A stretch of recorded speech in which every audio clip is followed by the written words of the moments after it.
ತಮ್ಮ ಮಾದಕ ನೋಟದಿಂದ ಪಡ್ಡೆ ಹುಡುಗರ ಮನಗೆದ್ದ ನಟಿ ಕೃಷಿ ತಪಂಡ ಅವರ ಮನೆಯಲ್ಲಿ ಉದ್ಯಮಿಯೊಬ್ಬರು ಆತ್ಮಹತ್ಯೆ ಮಾಡಿಕೊಂಡಿದ್ದಾರೆ. ಖ್ಯಾತ ಉದ್ಯಮಿ ವೈಶಾಖ್ ನಿನ್ನೆ ರಾತ್ರಿ ಕೃಷಿ ಅವರ ಅಪಾರ್ಟ್ಮೆಂಟ್ನಲ್ಲಿ ನೇಣು ಬಿಗಿದುಕೊಂಡು ಆತ್ಮಹತ್ಯೆ ಮಾಡಿಕೊಂಡಿದ್ದಾರೆ. ಆದರೆ ಯಾರ್ದೋ ಮನೆಯಲ್ಲಿ ಇನ್ಯಾರೋ ಹೀಗೆ ಬಂದು ಆತ್ಮಹತ್ಯೆ ಮಾಡಿಕೊಳ್ಳೋದಕ್ಕೆ ಹೇಗೆ ಸಾಧ್ಯ ಅನ್ನೋದು ಈ ಸುದ್ದಿ ತಿಳಿದ ಪ್ರತಿಯೊಬ್ಬರ ಮನಸ್ಸಲ್ಲಿ ಹುಟ್ಟುವ ಪ್ರಶ್ನೆಯಾಗಿದೆ. ಅದಕ್ಕೆ ಉತ್ತರ ಈ ವಿಡಿಯೋದಲ್ಲಿದೆ ನೋಡಿ. ಈ ಕೃಷಿ ತಪಂಡ ಎಂಬ ಸುಂದರಿಯ ಪೂರ್ತಿ ಕತೆ ಹೇಳುವ ಮೊದಲು ಇವತ್ತು ಏನಾಗಿದೆ ಅಂತ ಹೇಳ್ಬಿಡ್ತೀನಿ ಕೇಳಿ. ನಿನ್ನೆ ರಾತ್ರಿ ಕೃಷಿ ಮನೆಯಲ್ಲಿಲ್ಲದ ಸಮಯದಲ್ಲಿ ಈ ಉದ್ಯಮಿ ವೈಶಾಖ್ ನಟಿಯ ಮನೆಗೆ ಬಂದಿದ್ದಾರೆ. ಬಂದವರು ಕೃಷಿಗೆ ಕರೆ ಮಾಡಿ ಕೊಂಚ ಸಮಯ ಮಾತನಾಡಿದ್ದಾರೆ. ಆ ನಂತರ ಕೃಷಿಯ ಬಳಿಯೇ ತಾನು ಸಾಯುತ್ತೇನೆ ಅಂತ ಸ್ಪಷ್ಟವಾಗಿ ಹೇಳಿದ್ದಾರೆ. ಆದ್ರೆ ಕೃಷಿ ಅದರ ಬಗ್ಗೆ ತಲೆ ಕೆಡಿಸ್ಕೊಂಡಿಲ್ಲ. ಯಾಕಂದ್ರೆ ಈ ಮೊದಲು ಕೂಡ ಇವರಿಬ್ಬರ ನಡುವೆ ಇಂಥ ಮಾತುಕತೆಗಳು, ಸಾಯುವ ಮಾತುಗಳು ಬಂದು ಹೋಗಿದ್ವಂತೆ. ಕೊನೆಗೆ ಇವರ ಮಾತು ಸತ್ಯ ಇರಬಹುದು ಅಂತ ಕೃಷಿ ಆ ಉದ್ಯಮಿಯ ಕುಟುಂಬದವರಿಗೆ ಕರೆ ಮಾಡಿ ವಿಷಯವನ್ನ ತಿಳಿಸಿದ್ದಾರೆ. ಜೊತೆಗೆ ಪೊಲೀಸರಿಗೂ ಕೂಡ ಕರೆ ಮಾಡಿ ವೈಶಾಖ್ ನನ್ನ ಮನೆಯಲ್ಲಿ ಸಾಯ್ತಿದ್ದಾರೆ ಅಂತ ಮಾಹಿತಿಯನ್ನ ನೀಡಿದ್ದಾರೆ. ಆದರೆ ಪೊಲೀಸರು ಮತ್ತು ಈ ನಟಿ ಮನೆಗೆ ತಲುಪೋಷ್ಟರಲ್ಲಿ ವೈಶಾಖ್ ನೇಣು ಬಿಗಿದುಕೊಂಡು ಪ್ರಾಣ ಬಿಟ್ಟಿದ್ರು. ಇದಿಷ್ಟು ಈಗ ನಡೆದಿರುವ ಘಟನೆ. ಈಗ ಇದರ ಹಿಂದಿನ ಒಂದೆರಡು ಘಟನೆಗಳ ವಿವರ ಹೇಳ್ತೀನಿ ಕೇಳಿ. ಈ ಕೃಷಿ ತಪಂಡ ಮಾಡಿರೋದು ಬೆರಳೆಣಿಕೆಯಷ್ಟು ಸಿನಿಮಾಗಳಷ್ಟೇ. ಆದ್ರೆ ಈಕೆಯ ಐಷಾರಾಮಿ ಬದುಕು ಮಾತ್ರ ಬಾಯಿ ಮೇಲೆ ಬೆರಳಿಟ್ಟುಕೊಳ್ಳುವ ಮಟ್ಟಕ್ಕಿತ್ತು. ಇನ್ನು ಸೋಷಿಯಲ್ ಮೀಡಿಯಾದಲ್ಲಂತೂ ಕೃಷಿಯವರ ಚೆಲುವಿಗೆ ಮರುಳಾಗದವರೇ ಇಲ್ಲ ಬಿಡಿ. ಇವರಿಗೆ ಲಕ್ಷಗಟ್ಟಲೆ ಫಾಲೋವರ್ಸ್ ಇದ್ದಾರೆ. ಹೀಗಿರುವಾಗಲೇ ಅರವಿಂದ್ ರೆಡ್ಡಿ ಎಂಬ ಉದ್ಯಮಿಯೊಬ್ಬರ ಮೇಲೆ ಕೃಷಿ ಪೊಲೀಸರಿಗೆ ದೂರನ್ನ ನೀಡಿದ್ರು. ಈ ದೂರು ಕೊಟ್ಟ ನಂತರ ಅರವಿಂದ್ ರೆಡ್ಡಿ ನೇರವಾಗಿ ಮಾಧ್ಯಮಗಳ ಮುಂದೆ ಬಂದು ಇವರಿಬ್ಬರ ಪ್ರಣಯದ ಕಥೆಯನ್ನ ಬಿಚ್ಚಿಟ್ರು. ಅರವಿಂದ್ ರೆಡ್ಡಿ ಹಾಗೂ ನಟಿ ಕೃಷಿ ಇಬ್ಬರು ಸಾಕಷ್ಟು ವರ್ಷಗಳಿಂದ ಪ್ರೀತಿ, ಪ್ರೇಮ, ಪ್ರಣಯ ಅಂತ ಓಡಾಡ್ಕೊಂಡಿದ್ರು. ಹಣದ ವಿಷಯದಲ್ಲಿ ದೊಡ್ಡ ಕುಳುವಾಗಿದ್ದ ಅರವಿಂದ್ ರೆಡ್ಡಿ ಹೇಳುವ ಪ್ರಕಾರ ಕೃಷಿಯವರಿಗಾಗಿ ಅರವಿಂದ್ ಕೋಟ್ಯಾಂತರ ರೂಪಾಯಿ ಖರ್ಚು ಮಾಡಿದ್ದಾರಂತೆ. ದುಬಾರಿ ಕಾರು, ಮನೆ, ಹೀಗೆ ಕೃಷಿಯವರ ಬಳಿ ಇರುವ ಸಂಪತ್ತು ನಾನೇ ಕೊಟ್ಟಿರೋದು ಅಂತಾರೆ ಈ ಅರವಿಂದ್ ರೆಡ್ಡಿ. ಆದ್ರೆ ಇಷ್ಟೆಲ್ಲ ಕೊಟ್ಟ ನನಗೆ ಕೃಷಿ ನಿಯತ್ತಿನಿಂದ ಇರದೆ ನನ್ನ ಬಳಿ ಹಣ ತಗೊಂಡು ಖರ್ಚು ಮಾಡಿಸಿ ಬೇರೊಬ್ಬನ ಜೊತೆ ಕಾಲ ಕಳೀತಿದ್ದಾರೆ ಅನ್ನೋದು ರೆಡ್ಡಿ ಅವರ ಆರೋಪ. ಹೀಗಾಗಿ ತಾನು ಮಾಡಿದ ಖರ್ಚು ಕೊಟ್ಟು ದುಬಾರಿ ಗಿಫ್ಟ್ಗಳನ್ನ ವಾಪಸ್ ಕೇಳಿದಾಗ ಹಣ ಕೇಳ್ತಿದ್ದಾನೆ ಅಂತ ದೂರು ನೀಡಿದ್ದಾರೆ ಅಂತ ರೆಡ್ಡಿ ಹೇಳಿದ್ರು. ಇದೆಲ್ಲ ಆದ ನಂತರ ಫೆಬ್ರವರಿ ತಿಂಗಳ ಮೊದಲ ವಾರದಲ್ಲಿ ಅರವಿಂದ್ ರೆಡ್ಡಿಗೆ ಕೃಷಿ ತಪಂಡ ಹಾಗೂ ಆಕೆಯ ಸ್ನೇಹಿತ ಬೆದರಿಕೆಯನ್ನ ಒಡ್ಡಿದ್ರು ಅಂತ ಅವರನ್ನ ಅರೆಸ್ಟ್ ಮಾಡಲಾಯಿತು. ಇದೆಲ್ಲ ಆಗಿ 4-5 ತಿಂಗಳಾಗಿದೆ. ಈಗ ಕೃಷಿ ತಪಂಡ ನಿಧಾನವಾಗಿ ಆ ನೋವಿನಿಂದ ಹೊರಗೆ ಬರ್ತಿದ್ರು.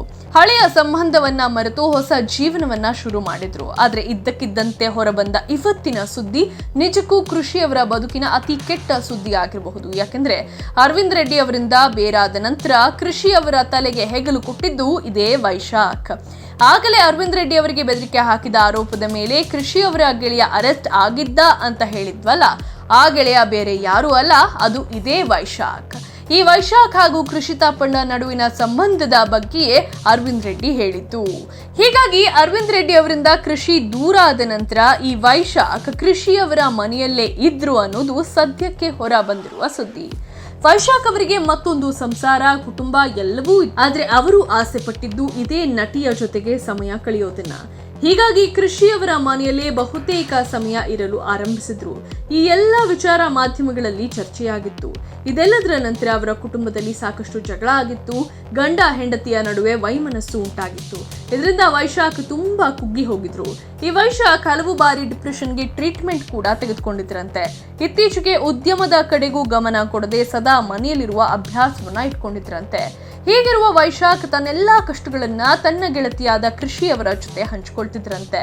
ಇವರಿಬ್ಬರ ಸಂಬಂಧ ಎಷ್ಟರ ಮಟ್ಟಿಗೆ ಇತ್ತು ಅನ್ನೋದು ಅಧಿಕೃತವಾಗಿ ಇನ್ನೂ ಹೊರಬಂದಿಲ್ಲ. ಆದ್ರೆ ಕೃಷಿಯವರ ಮನೆಯ ಒಂದು ಕೀಲಿ ಕೈ ವೈಶಾಖ್ ಬಳಿ ಇತ್ತು ಅನ್ನೋದು ಈಗ ಹೊರಬಂದಿರೋ ಮಾಹಿತಿ. ಅಷ್ಟರ ಮಟ್ಟಿಗಂತೂ ಇಬ್ಬರು ಹತ್ತಿರವಾಗಿದ್ರು. ನಿನ್ನೆ ಇದ್ದಕ್ಕಿದ್ದಂತೆ ಏನಾಯ್ತು ಗೊತ್ತಿಲ್ಲ. ಬೇಸರದಿಂದಲೇ ವೈಶಾಖ್ ಕೃಷಿ ಮನೆಗೆ ಬಂದಿದ್ದಾರೆ. ದುರಾದೃಷ್ಟವಶಾತ್ ಕೃಷಿ ಮನೆಯಲ್ಲಿರಲಿಲ್ಲ. ಆಗ ವೈಶಾಖ್ ಕೃಷಿಯವರಿಗೆ ಕರೆ ಮಾಡಿ ಮಾತನಾಡಿದ್ದಾರೆ. ಅದೇ ಅವರ ಬದುಕಿನ ಕೊನೆಯ ಕಾಲ್ ಆಗಿತ್ತು. ವೈಶಾಖ್ ಮತ್ತು ಕೃಷಿ ಏನ್ ಮಾತನಾಡಿದ್ರು ಅನ್ನೋದು ಅವರಿಬ್ಬರಿಗೆ ಮಾತ್ರ ಗೊತ್ತಿದೆ. ಆದ್ರೆ ಈ ಮಾತುಕತೆಯಲ್ಲಿ ವೈಶಾಖ್ ತಾನು ಪ್ರಾಣ ಬಿಡ್ತೇನೆ ಅನ್ನೋ ವಿಷಯವನ್ನ ಕೃಷಿ ಅವರಿಗೆ ಸ್ಪಷ್ಟವಾಗಿ ಹೇಳಿದ್ದಾರೆ.